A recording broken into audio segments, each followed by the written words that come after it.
नमस्कार, मेरा नाम गौरव अग्रवाल है। टीवी 9 भारतवर्ष में आप सभी का बहुत स्वागत है। आप देख रहे हैं अड़ी, क्योंकि हमें है देश की पड़ी। जंग का आज 19वां दिन है और हमास के साथ चल रही इजराइल की ये जंग अब सीरिया से सऊदी अरब तक पहुंच गई है और दूसरे अरब देश भी इसकी चपेट में कभी भी आ सकते हैं।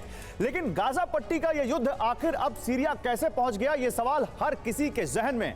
तो आपको बताते हैं कि कैसे इजरायली डिफेंस फोर्स ने सीरिया में एयर स्ट्राइक की, जिसमें सीरियाई फोर्स के 8 जवान मारे गए।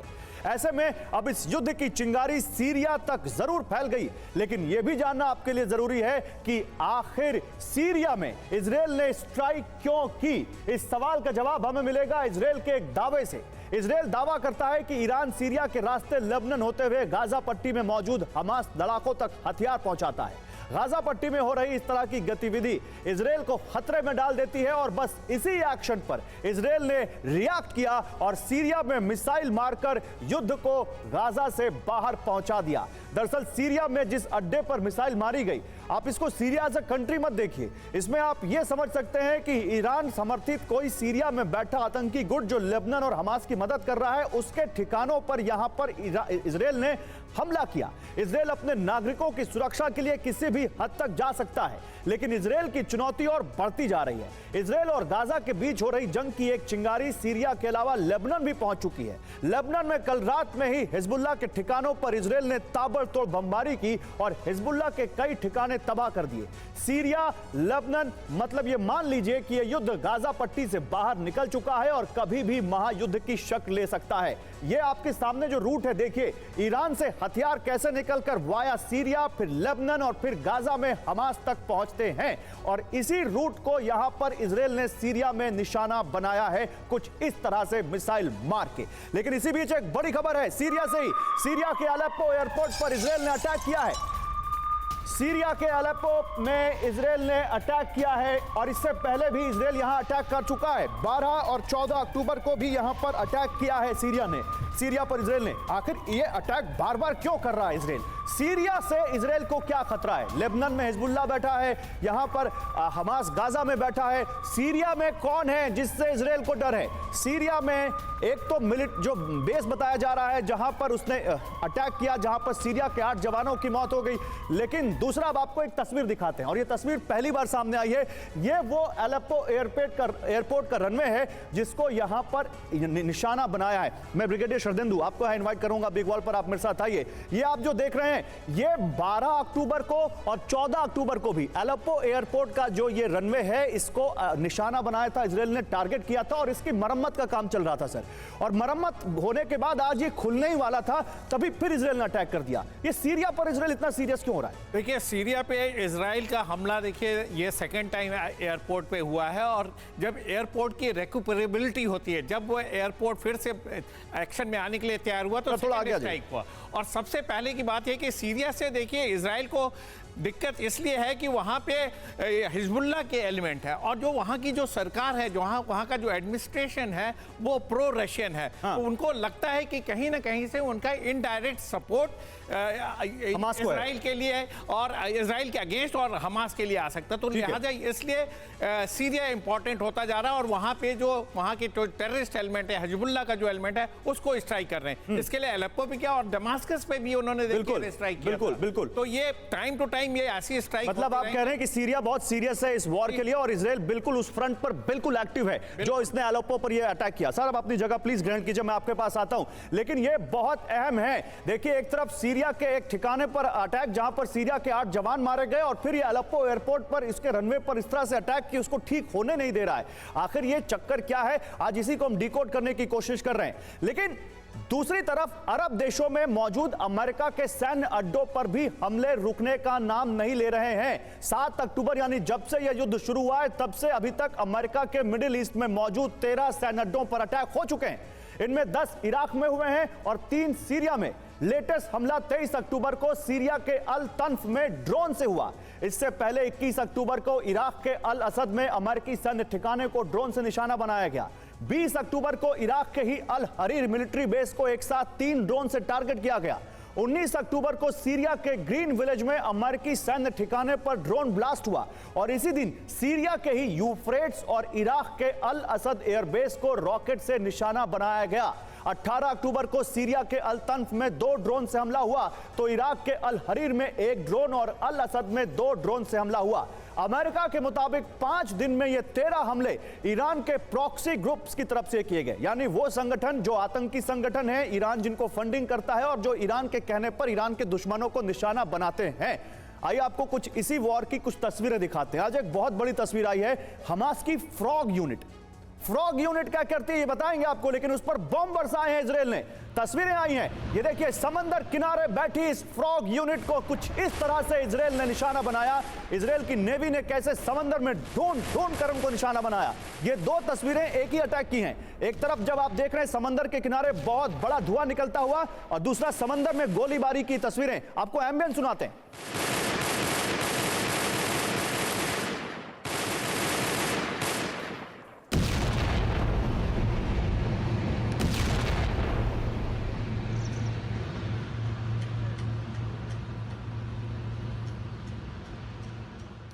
और हमास की सुरंग में बम का अब आपको एक विजुअल दिखाते हैं। ये तस्वीर देखिए, चंद सेकंड्स का ये विजुअल आपको बताने के लिए काफी है कि कैसे हमास को लगातार इजराइल निशाना बना रहा है, चाहे कितनी भी यहां पर डेथ हो जाए।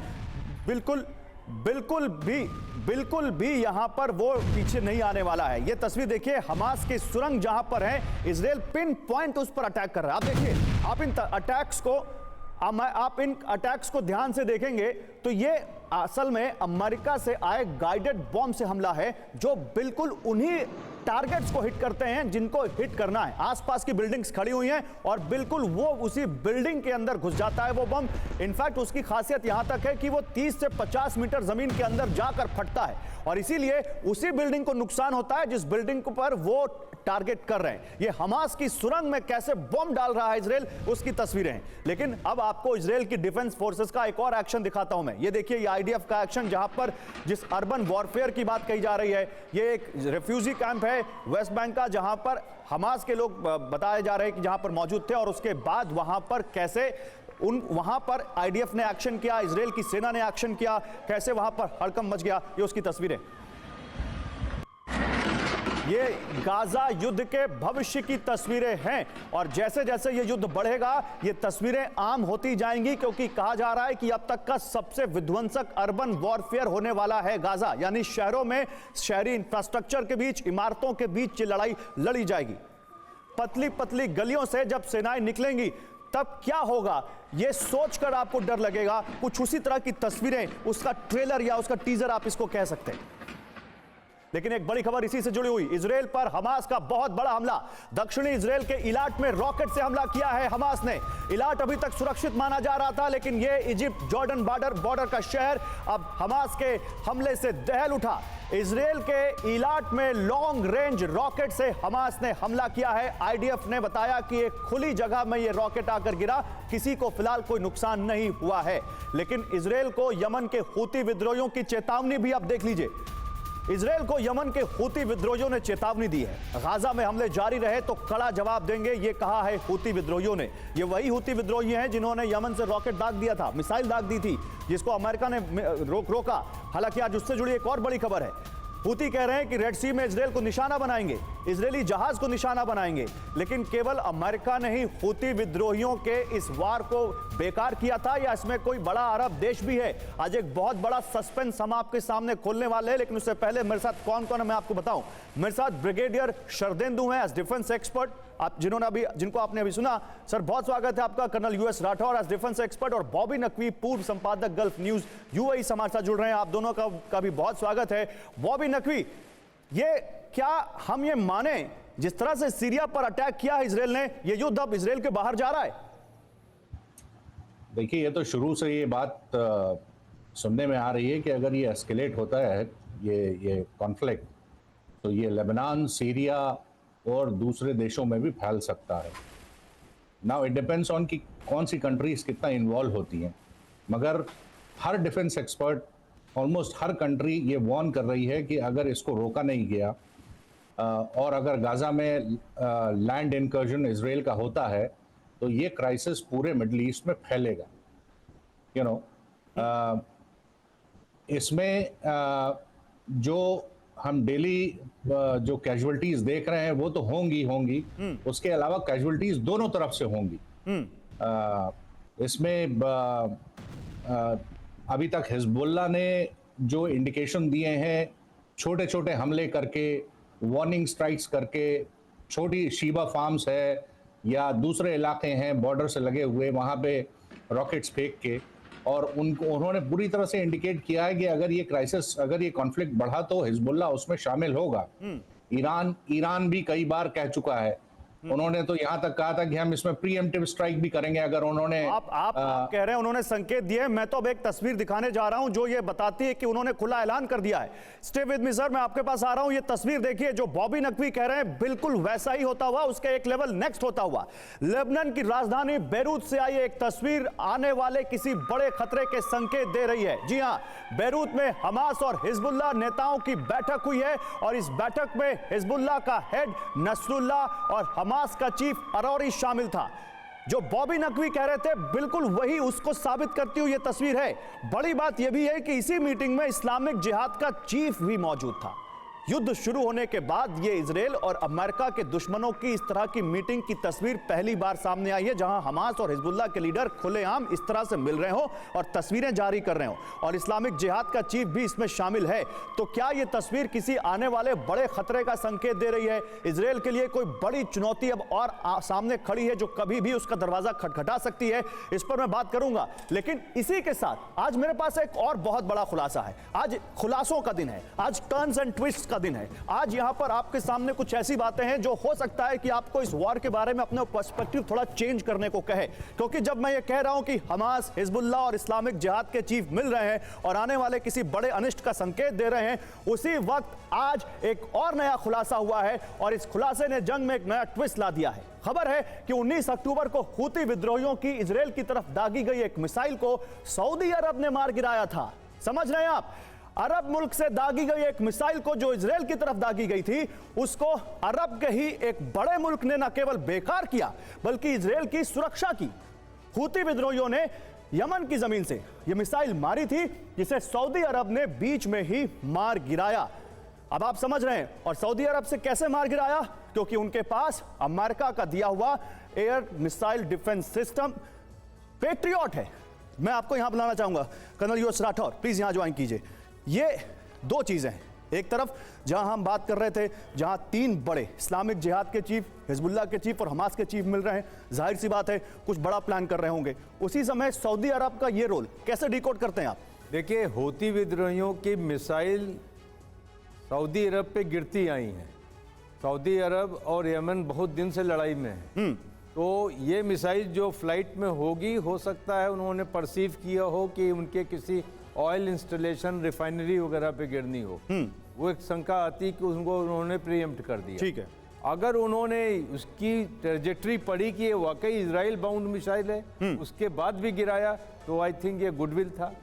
ये उसका किया उनसे दे है। और जो ये तस्वीर हम बगल में दिखा रहे हैं साइड में, जहां वो हमास, हिजबुल्लाह और इस्लामिक जिहाद के चीफ मिल रहे हैं, इसको कैसे देखते हैं आप? ये एक चीज जिसकी आशंका थी लोगों को कि ऐसा एक कोलैबोरेशन आने वाला है, वो आज शंका खत्म हो गई। बिल्कुल ही बात साफ हो गई कि इस्लामिक जिहाद, हिजबुल्लाह और हमास, इसके अलावा और भी जो छोटे छोटे स्प्लिंटर ग्रुप हैं, वो सब अभी इजराइल के सामने आएंगे। मतलब इजराइल के सामने अरब देशों के साथ साथ अरब देशों में एक्टिव प्रॉक्सी जो ग्रुप्स हैं, जो नॉन स्टेट एक्टर्स हैं, वो बहुत ज्यादा बड़े वो तो डायरेक्ट कन्फ्रंटेशन में आएंगे। प्रॉक्सी में न जाने कितने आएंगे वो कोई नहीं जानता है, कोई नहीं जानता। प्रॉक्सी में हर तरीके का सपोर्ट आएगा। ठीक है, मैं आप कुछ और तस्वीरें दिखाना चाहता हूं। देखिए, हम युद्ध पर बात करते रहेंगे, अपनी ग्राफिकल रिपोर्ट्स, एक्सक्लूसिव एक्सपोजेस सब आपके सामने लाते रहेंगे, लेकिन साथ ही साथ आपको तस्वीरें और इस वॉर का पूरा अपडेट देते रहेंगे।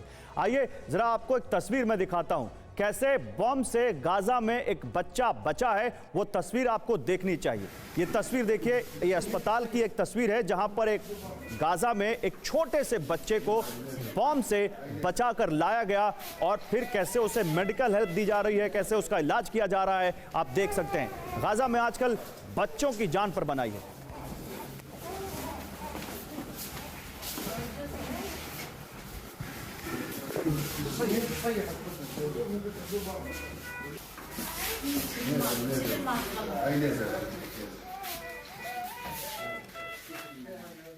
और अब आपको गाजा की जमीन पर इजरायली फौज की तस्वीर दिखाते हैं। ये गाजा की तस्वीरें हैं जहां पर इजरायल फौज के सैनिक आपको दिख रहे हैं। तो गाजा में इजरायल के सैनिक तो घुस चुके हैं, अब कितनी तादाद में घुसे हैं, किस लेवल पर घुसे हैं, ये कोई नहीं जानता। एक बड़ी संख्या इजरायली सैनिकों की गाजा के बॉर्डर पर अभी इंतजार कर रही है जमीनी कार्रवाई के आदेश की, लेकिन गाजा में और गाजा की जमीन पर इजरायली फौज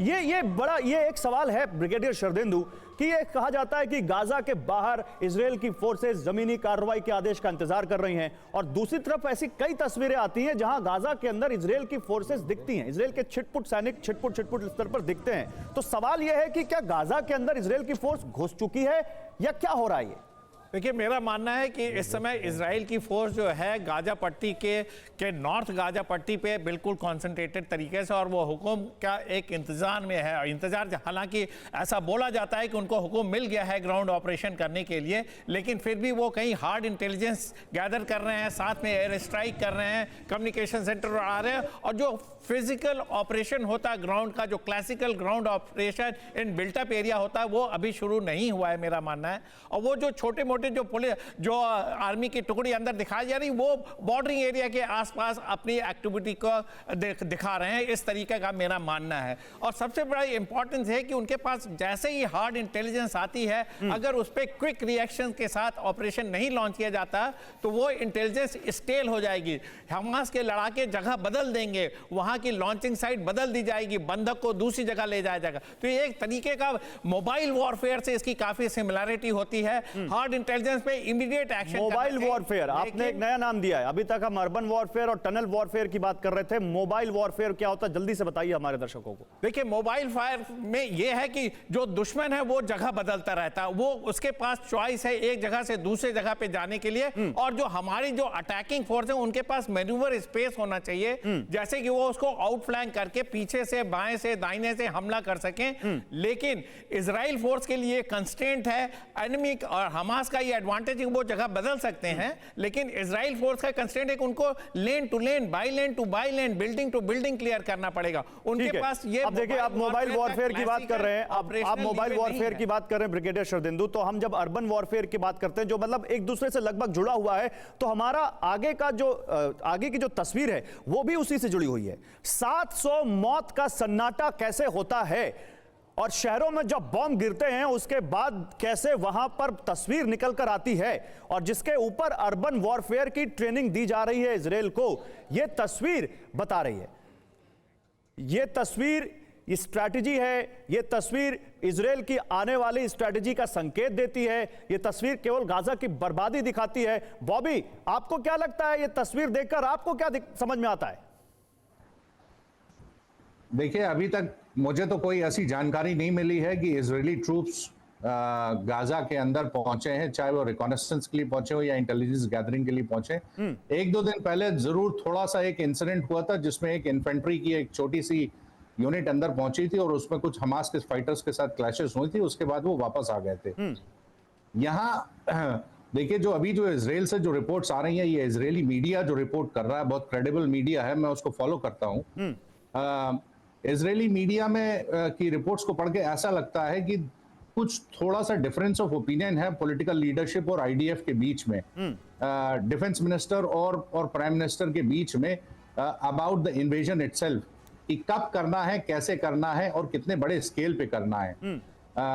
हालांकि जो उन्होंने अभी तक जो रिपोर्ट्स आई हैं, कहा है कि साहब 3.5 लाख के ऊपर कम से कम रिजर्विस्ट हैं, और उसके अलावा जो उनके रेगुलर सोल्जर्स हैं वो उन्होंने मोबिलाइज किया है, और उसके अलावा साथ साथ में अर्बन वॉरफेयर की तैयारी भी करवाई है। लेकिन यहाँ पे एक बहुत बड़ी बात हम लोगों को ये समझना चाहिए कि ये जो 3.5 लाख या 3,60,000 रिजर्विस्ट जो हैं, ये कौन लोग हैं, ये कहाँ से आए हैं? ये हमारे आप जैसे लोग हैं, कोई उसमें जर्नलिस्ट है, कोई कंप्यूटर प्रोग्रामर है, कोई शेफ है, कोई वेटर है, कोई टीचर है। ये ऐसे लोग हैं जिन्होंने 1 साल या 1.5 साल की ट्रेनिंग ली है, उसके बाद अपना कामकाज कर रहे हैं, कहीं यूएस से आए हैं, कहीं इजराइल में दूसरी तरफ से आए। तो ये क्या तैयार हैं इस तरह के अर्बन वॉरफेयर ये के आपने लिए? मुझे अच्छा पॉइंट दिया। मैं अपने डिफेंस एक्सपर्ट से यही सवाल लेकर जाता हूं। ये आपने अच्छा पॉइंट दिया। कर्नल राठौर इस वक्त मेरे साथ हैं। कर्नल राठौर, अर्बन वॉरफेयर के बारे में जितना मैंने पढ़ा है, कहा यह जाता है कि उसके लिए जमीन तैयार की जाती है और कुछ ऐसा ही जैसे पहले एयर स्ट्राइक की जाती है, वहां जो पोटेंशियल जो वहां पर ठिकाने हैं उनको बर्बाद किया जाता है और फिर वहां पर अर्बन वॉरफेयर की तैयारियां उनकी होती हैं। तो क्या ये जो तस्वीर है और जो बात बॉबी कह रहे हैं कि जो रिजर्व फोर्स है, क्या वो अर्बन वॉरफेयर लड़ पाएगी? आप इन दोनों पर क्या देखते हैं? देखिए, जो बॉबी ने कहा है उसमें दम है। मैं आपको कुछ आंकड़े बताता हूं। अगर 3.5 लाख की फौज है और 1.5 लाख की स्टैंडिंग आर्मी है, 5 लाख बनता है। 5 लाख में आपकी कम से कम 70% जो है वो अभी मोबिलाइज्ड है, वो रेगुलर आर्मी नहीं है। उनको इसके साथ इंटीग्रेशन की जरूरत है, उनको इम्पेंडिंग ऑपरेशन की तरफ ट्रेनिंग की जरूरत है। इसीलिए आप बीच बीच में दिखाते हैं विजुअल जहां इजरायली ट्रूप्स ट्रेनिंग कर रहे हैं, इसीलिए इजरायली ट्रूप्स की कैजुअलिटीज होती हैं। तो ये एक पेरिल है, एक प्रॉब्लम है जहां पर रिजर्विस्ट को आप लेके आते हैं। तो ये जो रिजर्विस्ट को जब आप इकट्ठा करते हैं तो उनको इंटीग्रेट करना है और इसीलिए मेरे ख्याल से जो ऑपरेशन डिले हो रहा है उसके पीछे एक मेजर कारण ये भी है। अब आती है बात आपके अर्बन वॉरफेयर की। ये अर्बन वॉरफेयर के बारे में तो बच्चा बच्चा जानता है कि अगर आपने गाजा में या वेस्ट बैंक में कदम रखा तो ये फाइटिंग इन बिल्टअप एरिया होगा, ये लो इंटेंसिटी कॉन्फ्लिक्ट ऑपरेशन होगा और इसमें आपको गुरिल्ला से सामना करना पड़ेगा क्योंकि इतना ज्यादा built up area. Israeli regular army और अर्बन वॉरफेयर जिसके बारे में आप बता रहे हैं, क्या उसके लिए इजराइल तैयार है? खासकर इस तरह की घनी आबादी वाले इलाके में पट्टी का मॉडल भी है। लेकिन कर्नल राठौर, उसमें अर्बन वॉरफेयर केवल जमीन पर नहीं लड़नी, लड़ाई जमीन के नीचे लड़नी है। क्या इजराइल उसके लिए तैयार है? इस पर मैं बात करूंगा, एक अलग सा सेगमेंट हम उसके लिए लेकर आए हैं, हम उस पर बात करेंगे। लेकिन एक बड़ी खबर है, फ्रांस के राष्ट्रपति से जॉर्डन के राजा ने बात की है, जॉर्डन के किंग ने बात की है फ्रांस के राष्ट्रपति से। यह बड़ी खबर है, गाजा युद्ध फौरन रुकना चाहिए, किंग अब्दुल्ला ने यह कहा है। युद्ध नहीं रुका तो क्षेत्र में कहीं और भी धमाका होगा, ये किंग अब्दुल्ला 2 कह रहे हैं। यानी जॉर्डन को यह डर है कि कहीं यह युद्ध उनके घर तक तो नहीं पहुंच जाएगा, जो लगता है कि बहुत संभावी है। तो जॉर्डन के किंग अब्दुल्ला 2 ने मैक्रो से बात की है और बताया है कि उनसे कहा है कि युद्ध कभी भी रुकना चाहिए, वरना यह युद्ध कहीं भी जा सकता है। लेकिन आज इतना ही नहीं है, मैं आपके लिए यहां पर एक बहुत खास रिपोर्ट लेकर आया हूं। गाजा का बारूदी हिसाब आपके सामने रखूंगा तो आप चौंक जाएंगे। आज आपके सामने गाजा से आई है बेहद चौंकाने वाली जानकारी मैं रख रहा हूं। अभी तक गाजा पर कुल 12,000 टन बारूद गिराया जा चुका है।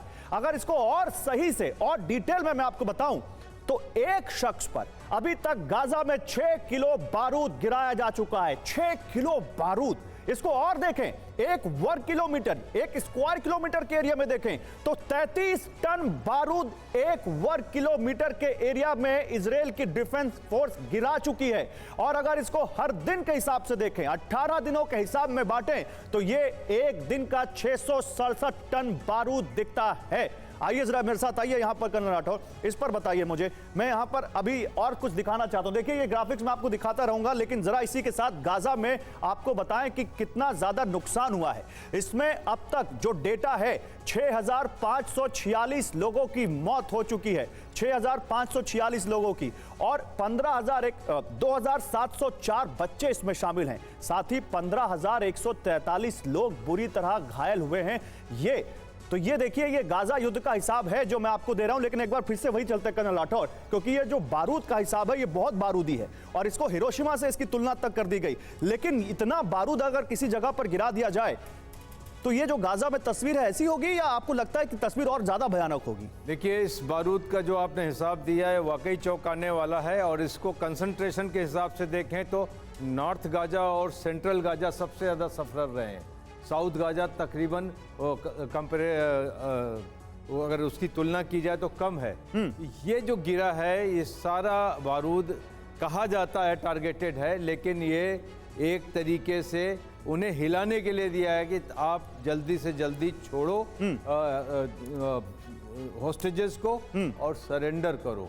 लेकिन ये जो क्वांटिटी है वाकई ये दहलाने। और ये रिपोर्ट, सबसे बड़ी बात ये ब्रिगेडियर शरदेंदु, रिपोर्ट आई है गाजा मीडिया सेंटर से, ये इजराइल से नहीं आई है।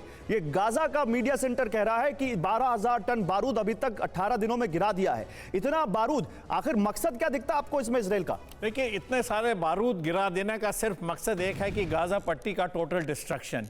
और जब भी हम एक होता है न्यूट्रलाइजेशन करना, उसमें आपको जो TNT जो बारूद की संख्या कम होती है, लेकिन जब आप डिस्ट्रक्शन के लिए जाते हैं, जब किसी टारगेट को बिल्कुल नेस्तनाबूद करने के लिए जाते हैं, तो आपको उसकी रिक्वायरमेंट 6 to 7 टाइम ज्यादा हो जाती है। ये सब तो हमारे स्टैंडर्ड पैरामीटर है जिसके तहत हम काम करते हैं। अगर यही पैरामीटर वहां लगा दिए जाते हैं और जिस तरीके का TNT एक्सप्लोसिव वहां पे गिराया गया है, गाजा पट्टी हमारे समझ से काफी हद तक डिस्ट्रॉय हो चुकी है, स्पेशली नॉर्थ गाजा और Gaza city. Southern Gaza strip में अभी उतना अटैक नहीं हुआ, लेकिन फिर भी पिछले 2 दिनों से वहां भी एयर स्ट्राइक जारी है। तो इस तरीके हमले दिखाते हैं कि कितने बड़े क्वांटम फोर्स के साथ इजराइल वहां अटैक कर रहा है। मकसद एक है कि हमास का पूरा तरीके से डिस्ट्रॉय करना है। ठीक है। सेविंग ग्रेस वहां का टनल है, उसके जमीन के अंदर उन्होंने जो टनल बना रखी है, जिस तरीके से अपना रख रखाव किया, अपने सेफ्टी किया है, उसी की वजह से हमास अभी तक सर्वाइव कर रहा है और आगे सर्वाइव करेगा। अगर उसको लेन बाय लेन मैं इस पर आऊंगा। टनल पर आपसे, टनल पर तो पूरा सेगमेंट है, इसीलिए कर्नल राठौर को भी मैंने रोका था, उनसे बात नहीं कर रहा था, क्योंकि टनल पर आगे बहुत बड़ी एक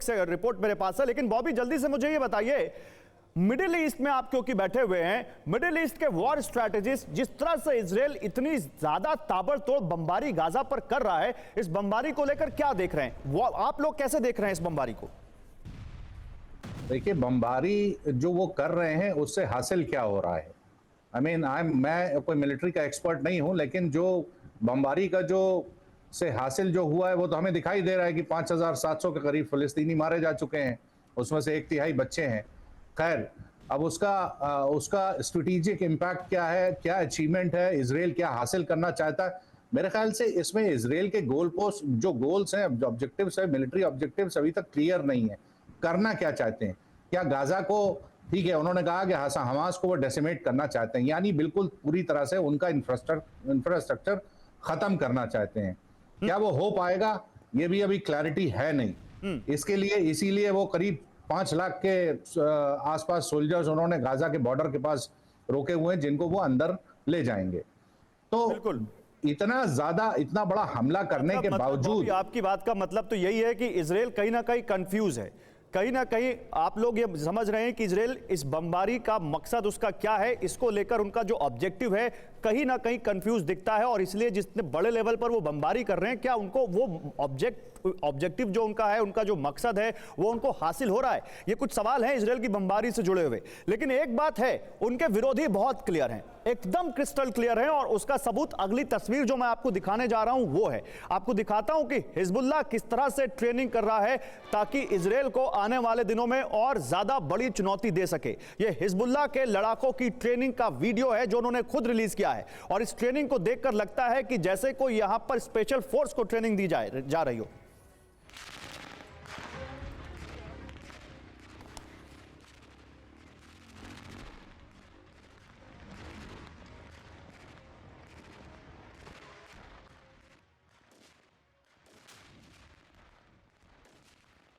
देखिए,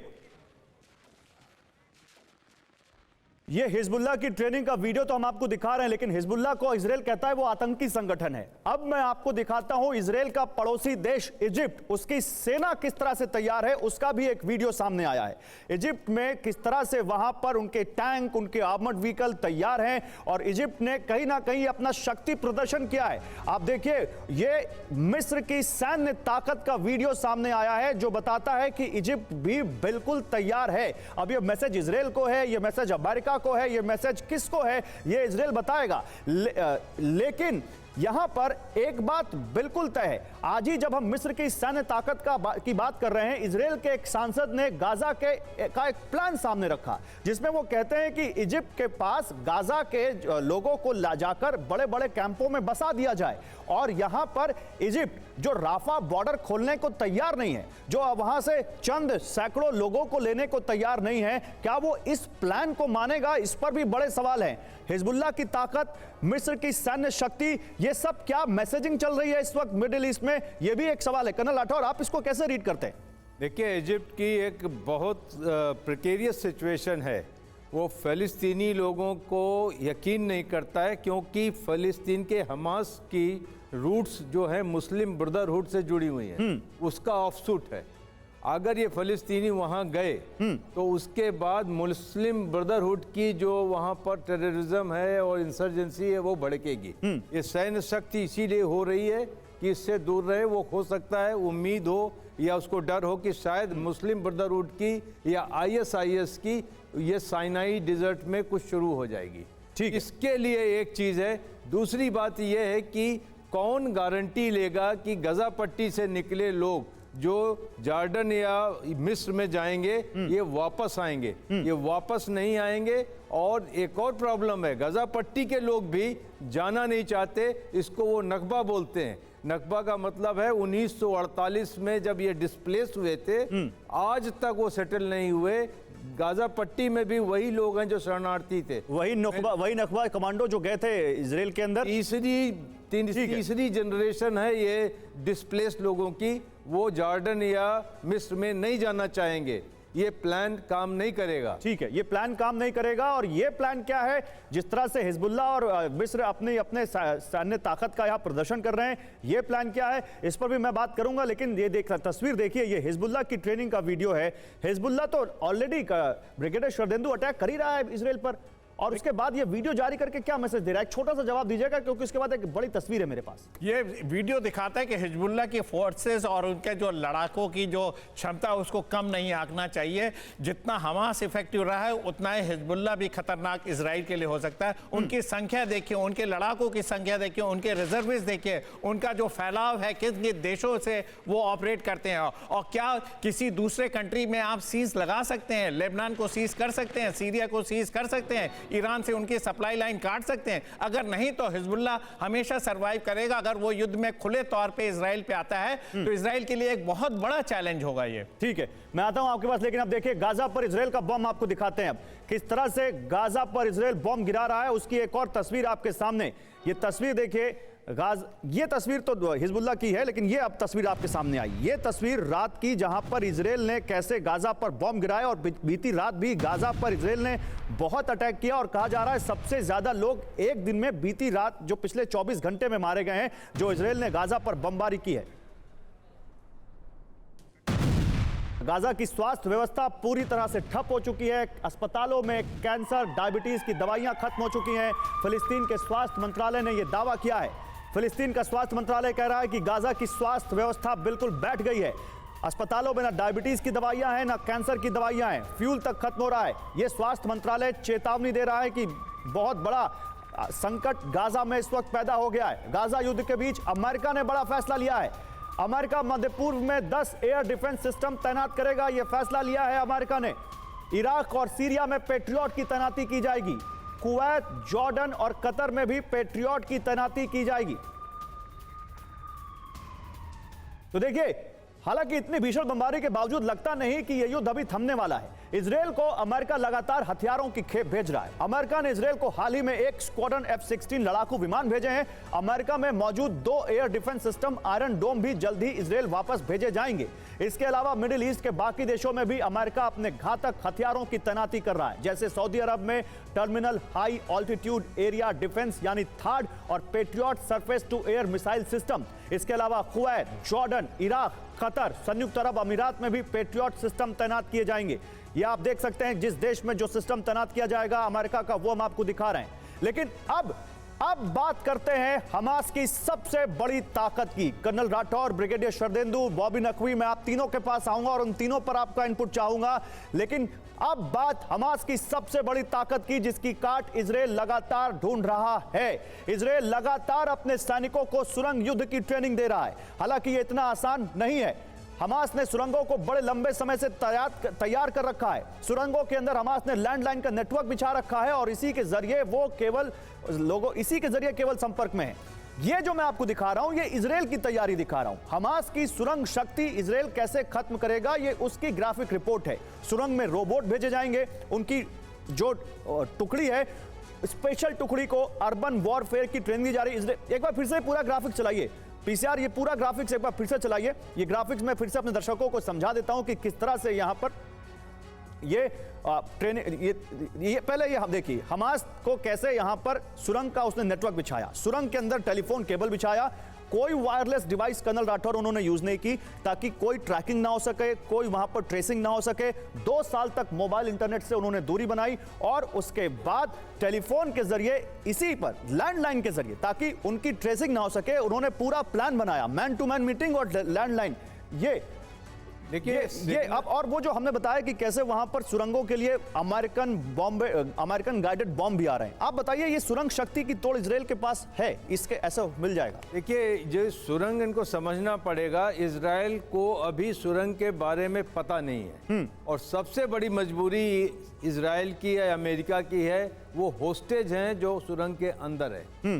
वो होस्टेज अगर हट जाते हैं या वो डिसाइड करते हैं कि होस्टेज मिले या ना मिले, हम we are going for attack, तो दूसरी बात है। अभी सुरंग में जाना क्या है, पहली चीज एंट्री। चलिए सर, मैं इस पर आगे बात करूंगा, माफी के साथ समय खत्म हो चुका है। इस बार आगे और बात करेंगे अड़ी में। अभी यह मुद्दा थमने वाला नहीं, क्योंकि सुरंग की शक्ति इजराइल की सबसे बड़ी चुनौती बताई जा रही है। जाहिर है ये मामला लंबा खिंचेगा तो इस पर भी बहुत बात करनी पड़ेगी और डिटेल में आपके लिए मैं इस पर रिपोर्ट लेकर आऊंगा।